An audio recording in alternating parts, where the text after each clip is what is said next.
ATM पति। ATM तो आप लोगों ने बहुत सारे देखे होंगे, पर क्या कभी कोई चलता फिरता एटीएम देखा है?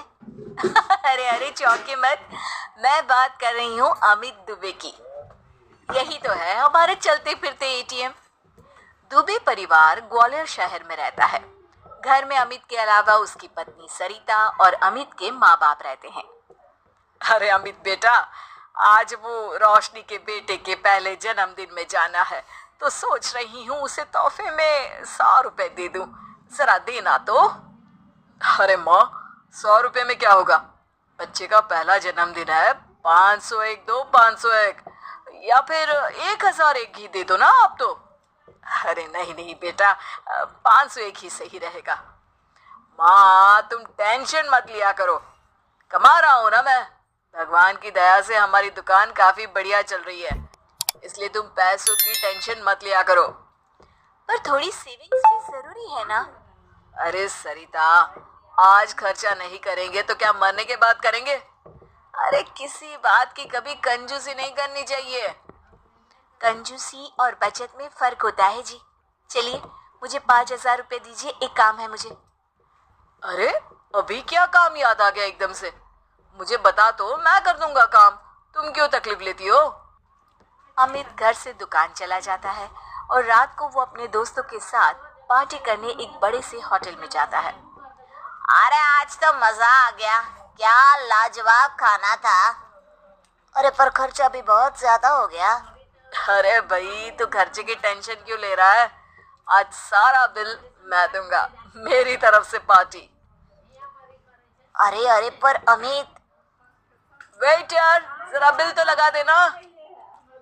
वेटर बिल लेकर आता है और टिप की डिमांड करता है और अमित सबके सामने दिखावे में उसे 500 रुपए टिप दे देता है।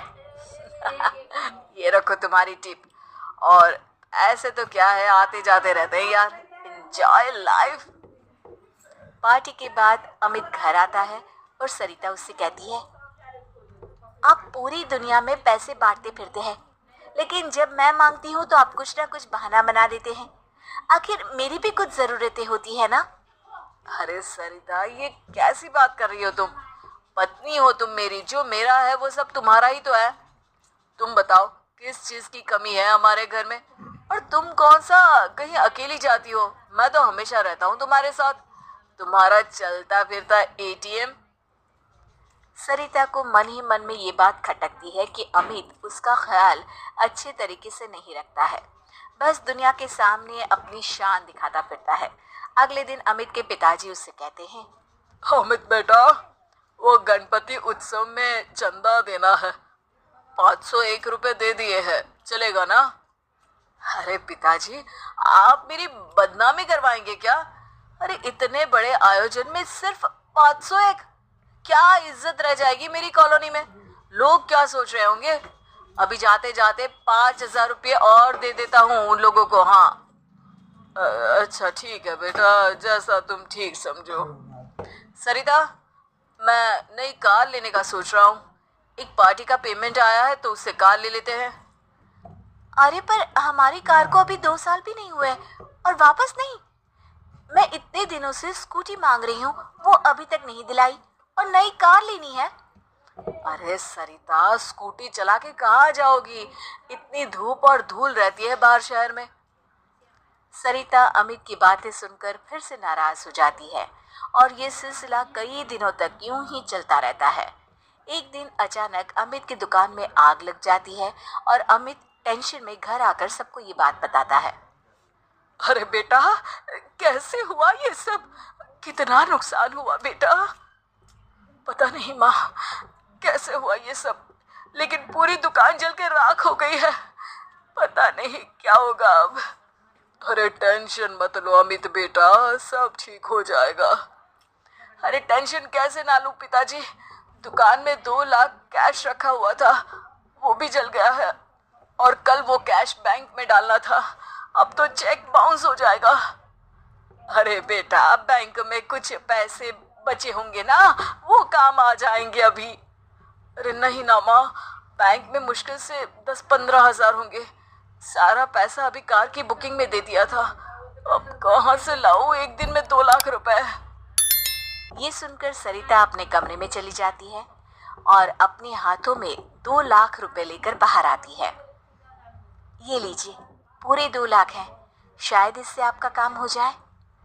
पैसे देखकर सब लोग हैरान हो जाते हैं, खास तौर पर अमित।